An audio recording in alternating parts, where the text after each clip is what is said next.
Hi water signs, Cancer, Pisces, and Scorpio. Welcome po sa ating channel. At ito yung daily Gabay Tarot reading for November 20, 2023. Please be reminded that this is general reading po, so maaari kayo makarelate o hindi. Just take what resonates. Gamitin ang reading na ito bilang gabay lamang. Balik po kayo dito bukas para sa ating daily Gabay Tarot reading. Please like, subscribe, and click bell button for notification para po updated po kayo sa daily tarot reading natin. Para po sa gusto magpa-reading, maaari nyo pong makuha ang link. Nasa description box po ito. Message nyo lang po ako sa messenger. Maraming salamat po. Pasensya na po sa ingay. May nag-concert po sa kapitbahay po namin. I hope may hatid ko yung mensahe sa araw na ito. Spirits guys, ano po yung ganap sa araw na ito para po kay Cancer, Pisces, and Scorpio? Cancer, Pisces, and Scorpio ngayong November 20, 2023, Spirits guides.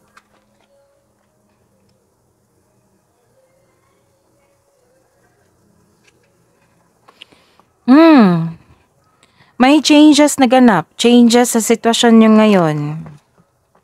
May bigla ang pagbabago.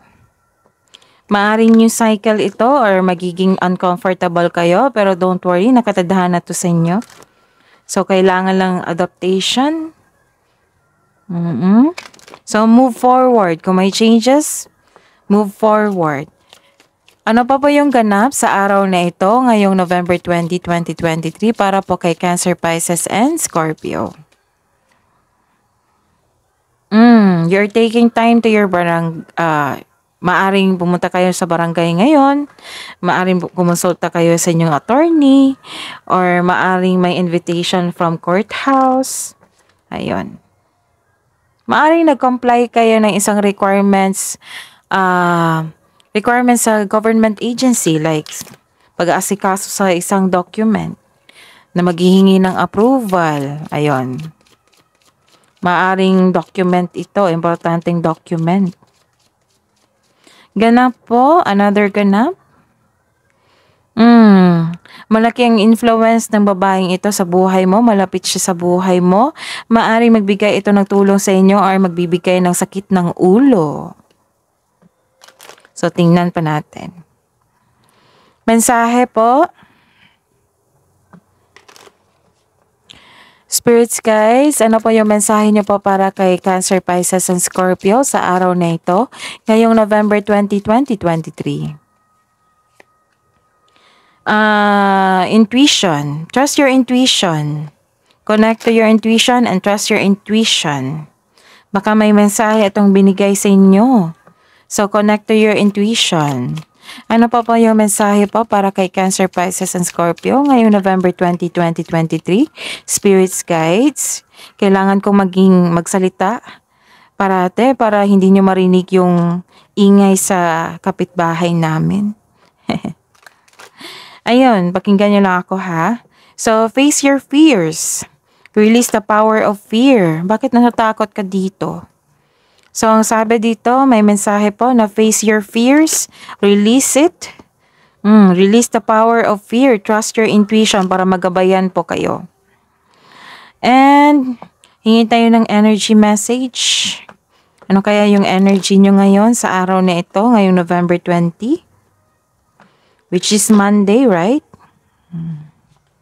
Spirits guys, ano po yung energy ni Cancer, Pisces, and Scorpio? Cancer, Pisces, and Scorpio ngayong November 20, 2023.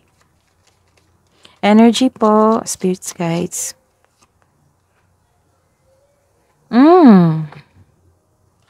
Parehas kayo ni Aries, Leo, and Sagittarius. May good karma na ganap. May good karma na ganap. Kaya, ayun, nagkaroon ng changes kasi may good karma na ganap. Spirits guys, ano pa po yung clarification of this card po.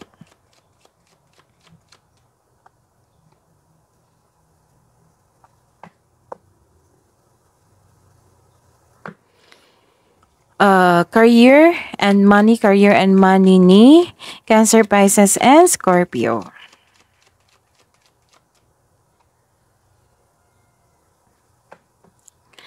Clarification po of this card. Clarification of this card.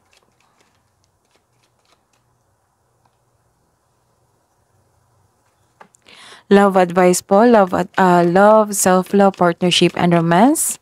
About love po ni Cancer, Pisces, and Scorpio. Clarification of this reverse card po. Para po kay Cancer, Pisces, and Scorpio ngayong November 20, 2023.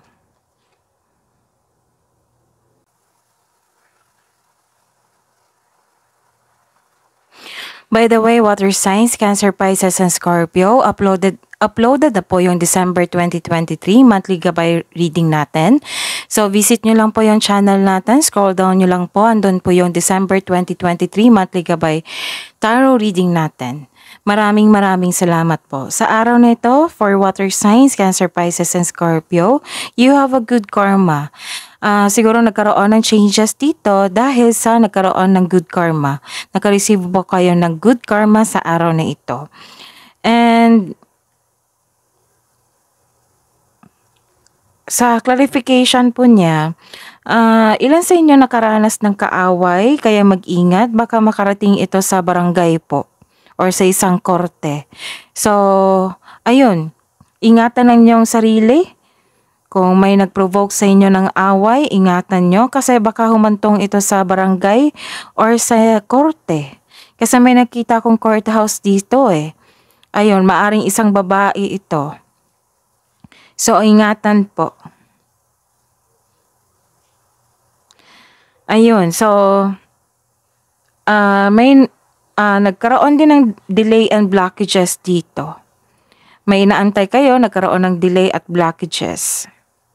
So, dapat nyong iwasan yung toxic surroundings nyo or toxic na tao para hindi na ito lumalan, magkaroon ng blockages. May parang pagod na kayo sa inyong trabaho, sa pang-araw-araw nyong trabaho. Parang sabi nyo dito na hindi nyo kaya, pero sabi nyo hindi nyo kaya, pero yung mismo yung katawan nyo, kilos pa rin. May sitwasyon na hindi nyo na kaya, kahit hindi nyo na kaya, laban pa rin. Basta po iwasan nyo po yung tao toxic na tao. Para hindi magkaroon ng blockages. Kung magkaroon kasi ng blockages, hindi po kayo maka-receive ng blessings po or positive energy flow para mag-invite ng mga blessings na darating. So, ayun. Ilan sa inyo nagkaroon ng pagkabalisa at pagpahiya? Ingatan talaga. Ingat talaga sa araw na ito. Karoon siguro kayo ng pagkabalisa kasi naka-receive kayo ng letter. Na imbitasyon galing barangay, attorney, or courthouse. Nagkaroon ng blockages kasi may against na tao dito eh. Against sa inyo. Against ang tao sa inyong desisyon. Nagdesisyon po kayo sa inyong buhay pero may against. Maaring itong babaeng ito. So, some of you, maaring nagkaroon kayo ng pagkatalo dito. May nararamdaman kayo ng pagkatalo na para bang pagtayo ng para sa sarili mo ay walang kabuluhan. Pero may nakikita akong movement dito eh. Kumikilos ka pa rin. So, make a journal para it will lead you na maging mahinahon at masuri ang sitwasyon. So, kung reminder lang po, kung nag-provoke yung kaaway nyo or isang tao, isang babaeng tao ng away, mas mabuting iwasan nyo na ito. Kasi nakikita ko dito baka hantong sa isang pagharap. Pero may good karma naman na mangyari. Maaring panig sa inyo yung sitwasyon. Pero mas maganda talaga na walang ganap na invitasyon sa korte, sa barangay, or alitan. Kung may nag-provoke talaga, iwasan nyo na lang. Kasi ang alam ko, isa sa inyo, Cancer, Pisces, and Scorpio, mga matapang eh. Ayaw nyo yung mga taong nag-abuso sa inyo. So, comment down kung tama ba ako. Kahit pagod kayo, kilos pa rin. Kasi masipag kayo. Marunong kayo sa buhay. So ayun, make a journal para it will lead you na maging mahinahon ka at masuri ang sitwasyon. So check natin yung career and money natin. Sa araw na ito, you are inspired. You are inspired sa inyong trabaho. Marami siguro kayong trabaho ngayon, project, customer, clients. Kasi nagkaroon ng direction dito. Direction, focus kayo sa trabaho, nagkaroon ng determination, concentration. Ang sabi ng cards dito na to achieve a success in career and money, kailangan mong mag-focus. Comes with determination and clear intention. Now, this is a time to create a concrete business plan. Kung may plano kayo sa inyong kaperahan, so magplano muna kayo kung ano yung gagawin nyo sa kaperahan, kung yung negosyo nyo ba or savings nyo. Ayun, this is the sign na now is the time to create a concrete business plan. And ang sabi din dito na you have success in the face of difficulty. So listen to your intuition. Ang sabi din dito, listen to your intuition, connect to your intuition to guide you towards the next action. Kasi may mensahe eh. Mensahe na kung ano yung next action mo, na tatahakin mo. So don't be afraid. Nagkaroon kasi ng fear dito eh. Deep inside, nagkaroon ng fear. So, ang sabi ng cards dito na release your fears and connect to your intuition kasi may mensahe naggagabay sa iyo. Basta po, create a solid plan before you can make a big decision para walang sisi. And the clarification is a reverse card. Ayun, sabi mo dito eh na nawalan po kasi kayo ng gana. Nawalan po kasi kayong gana. Some of you nawalan ng gana, kasi nagkaroon ng delay. Nag-create ng blockages to eh. It might be this message o this letter na demand na maaari bisitahin ng isang opisina kasi nagkaroon ng reklamo or isang tao na tutol sa inyong desisyon. Huwag niyong hayaan na mag-create kayo ng blockages kasi sayang naman yung parating na blessing sa inyong buhay. If you are creating blockages, hindi talaga papasok yung mga blessings. Kailangan yung i-work out niyan, i-release nyo. Kasi ang sabi dito, face your fears. Release the power of fear, release the negative emotion. Ang hirap niyan, kung magkaroon kayo negative flow energy, ang hirap talaga niyan. Pero, ayun, work it out kasi nakita ko may nag-take ka ng action naging matapang ka. You're back on your track, on your career. Masipag kayo dito, nakita ko. Tapos, ayun. Ano tawag nito? You are creating blockages. Dala-dala mo pero may kilos dito. Ingatan din kasi may nakita talaga ako. Maybe yung naninira sa inyo or isang tao na nag-create ng blockages para hindi ka magtagumpay. Nagsiselos to. Maaring kasamahan mo to sa trabaho. Nagsiselos siya Insecure siya. Insecure siya sa'yo. Selos na selos sa achievement mo. Kasi nakikita niya na very strong ka, very confident ka. And marami ka kasing experience Kaya nakaramdam siya ng selos and insecurity. And mag-ingat talaga sa kanya kasi hindi siya totoo sa inyo. And some of you, nakaramdam ng insecurity, selos, sa achievement ng iba. So, huwag niyong hayaan na magkaroon ng ganyan kasi you are creating blockages. So, bigyan ng oras ng sarili. Trust your intuition, release the power of fear. Kasi na magkaroon ng changes dito Tama naman na kumilos ka dito, you are taking an action, you are moving forward. So, huwag niyong hayaan na mag-create ng blockages yung tao at kayo. Huwag niyong hayaan na mag-create kayo ng blockages kasi sayang yung parating na chances sa buhay. Sa buhay pag-ibig sa inyong sarili, sa kaparehan niyo po, sa kasamahan sa bahay, you are releasing pain. So, dalawang card na nagsabi na you are decided to heal yourself. Nagkaroon ng recovery. Ayun, you're healing yourself from a heartbreak. So, letting go sa mga pain at masasakit na alaala. May panahon kayo dito, nag-iisip kayo. You're decided to heal yourself. Kahit malungkot ka, sa hatid ng isang disappointment na nangyayari, or heartbreak, nag-make move ka. So, this is the confirmation. 1, 2, 3. This is the confirmation na you are decided to take an action, na magkaroon ng recovery, magkaroon ng healing, you're releasing pain.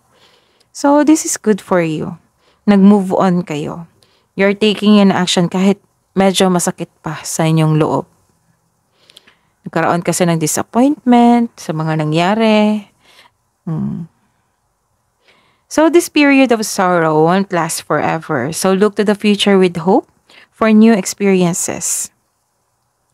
So this is a reminder na you should avoid bringing your fear.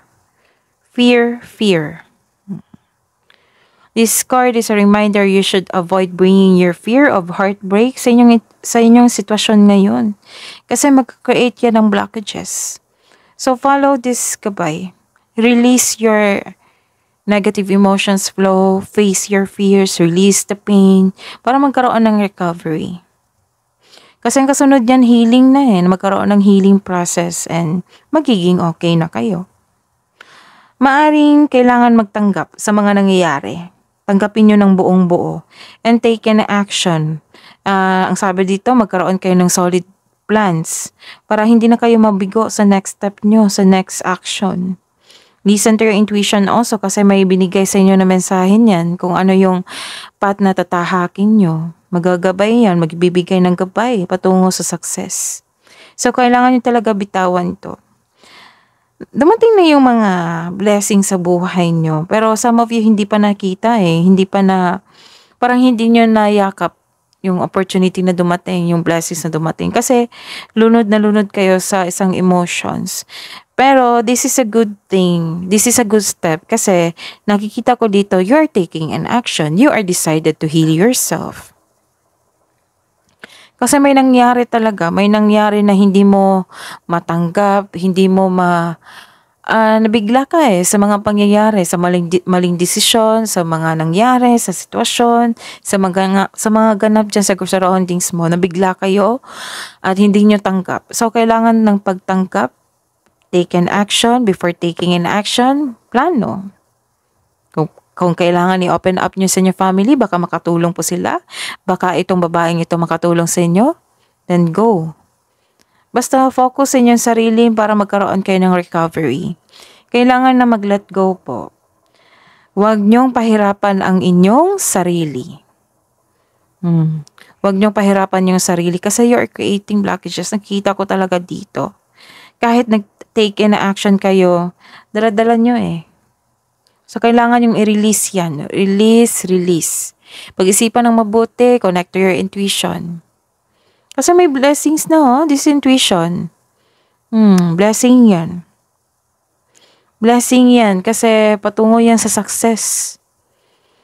Nagbibigay ito ng solusyon sa inyong problema. So, connect to your, kung hindi nyo na alam, then listen to your intuition.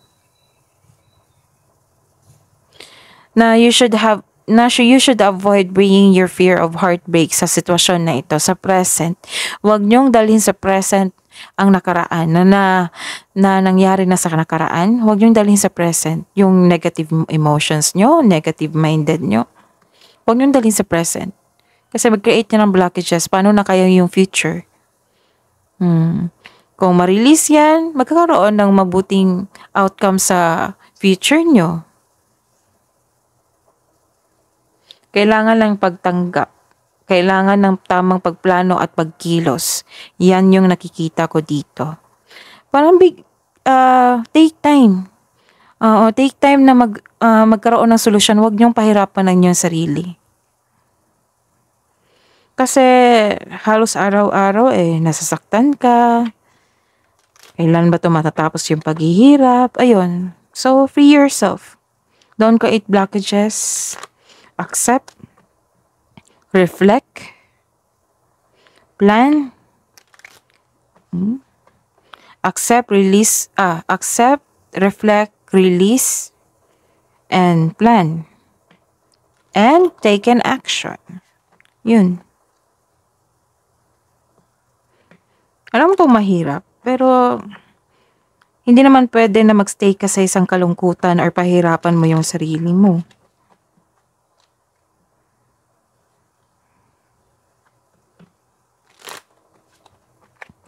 Spirits guys, ano po yung hidden truth? Ano po yung hidden truth para po kay Cancer, Pisces, and Scorpio sa mga single po?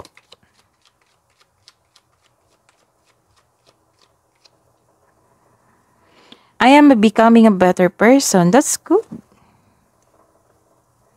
Siguro tong single na ito naka-realize na yan. That's a good step. Sa mga may relasyon po, sa buhay mag-asawa, hidden truth.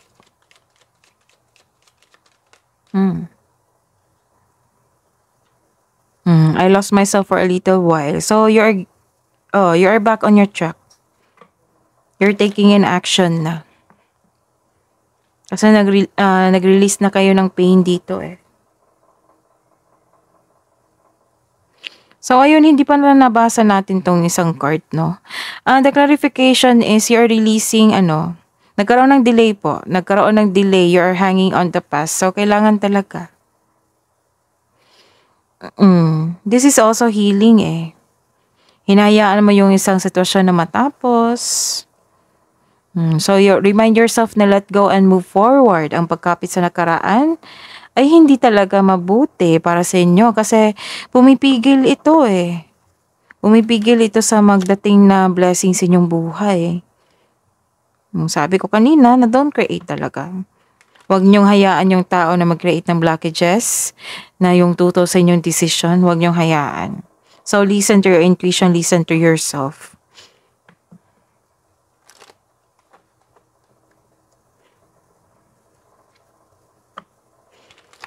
Nagkaroon talaga ng healing dito. Ilang cards na nagsabi na nagkaroon ng healing. Sa mga single po, spirits guys, sa mga single po, ano po yung mensahe nyo po para kay Cancer, Pisces, and Scorpio? Ngayong November 20. Ang sabi dito, stop judging and start loving yourself. Stop judging yourself. Kasi may pagsisisi dito And start loving yourself. Start loving yourself more. Sa mga nagsasabi dito, mahal ko naman yung sarili ko Not enough. Bakit ka nakakulong sa isang emosyon na ito na kalungkutan na hindi ka makaget out? Nadala-dala mo ilang araw na Kailangan ma-release mo na ito. Sayang naman yung blessings po. Pero, ayun, nakikita ko naman na you are taking action. Para ma-release yan ng totally. Ayun. Follow this advice na listen to your intuition, face your fears, stop judging and start loving yourself, start loving your neighborhood. Yung nangaaway sa inyo, hayaan nyo siya. Kung nag-provoke siya, edi hayaan nyo siya. Para ma-release niya yung galit niya or yung insecurity niya sa sarili. Kung sabi niya na wala naman ako, hindi naman ako na nag-aano sa kanya. Hindi, yung concern niya, yung nang-away sa inyo, hindi ikaw, kundi ang sarili niya. Nagkaroon siya ng insecurity. And surround yourself sa mga totoong tao. Yan yung advice.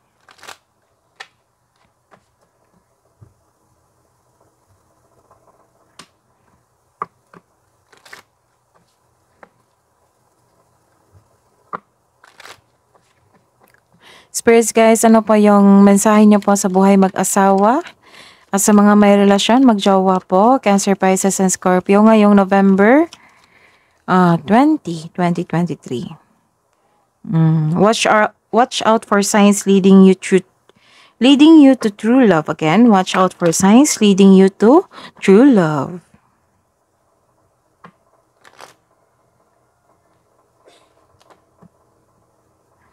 Spirits guys, ano pa po yung mensahe nyo po para kay Cancer, Pisces, and Scorpio ngayong November 2023?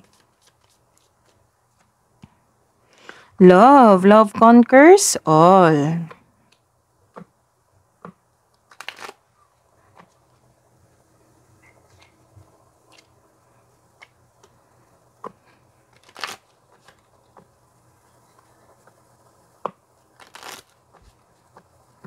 Spirits guys, ano po yung wisdom message nyo po para kay Cancer, Pisces, and Scorpio ngayong November 2023? Ganda. Ending a trauma. Transform memories and symptoms. Changes. Face your fears. Ending a trauma. Surround yourself na totoo sa inyo, genuine, and stop judging and start loving yourself. Kung mag-provoke pa siya, hayaan nyo siya, magbingi-bingihan kayo. At least kilala nyo yung sarili nyo. Listen to advice, ayun. Listen to advice, guidance is needed to cross the ocean of life. Maybe nag-ask kayo ng guidance dito sa inyong sa barangay captain ba, sa attorney, ayun. Listen to advice. Guidance is needed to cross the ocean of life. Ayun, may mensahe kasi dito sa intuition mo eh. So, listen. Diba sabi ko kanina, listen to your intuition.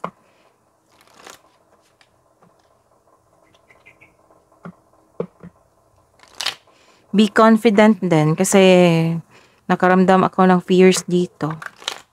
Kahit panig naman yung sitwasyon sa inyo, nagkaramdam ako ng fears.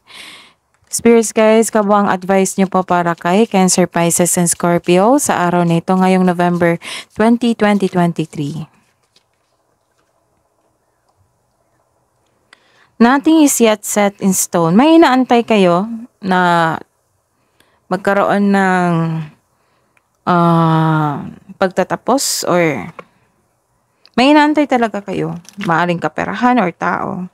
Ang sabi po dito, nothing is yet set in stone.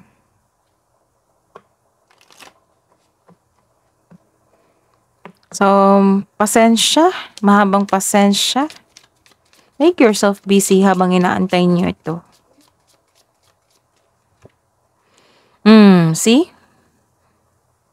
Dalawang card na nagsabi na magkaroon na ng judgment po. Justice. Good karma. A win-win outcome is forecast. Pero sa mga hindi nagkaroon ng ganitong sitwasyon na may kaalitan, hanggat maaari iwasan nyo na. Kung may nag-provoke sa inyo, ito yung reading ni Jeff Tarot.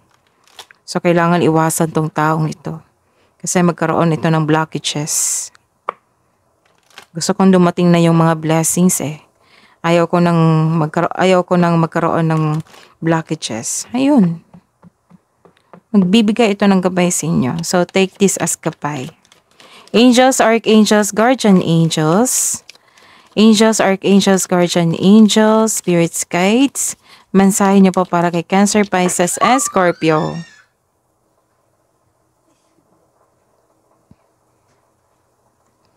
Moon cycles, Archangel Haniel. Message from Archangel Haniel.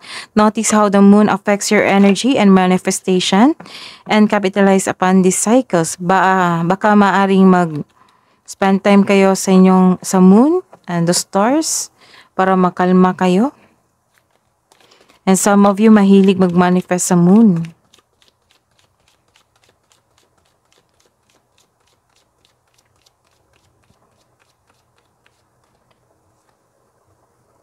May counselor din dito.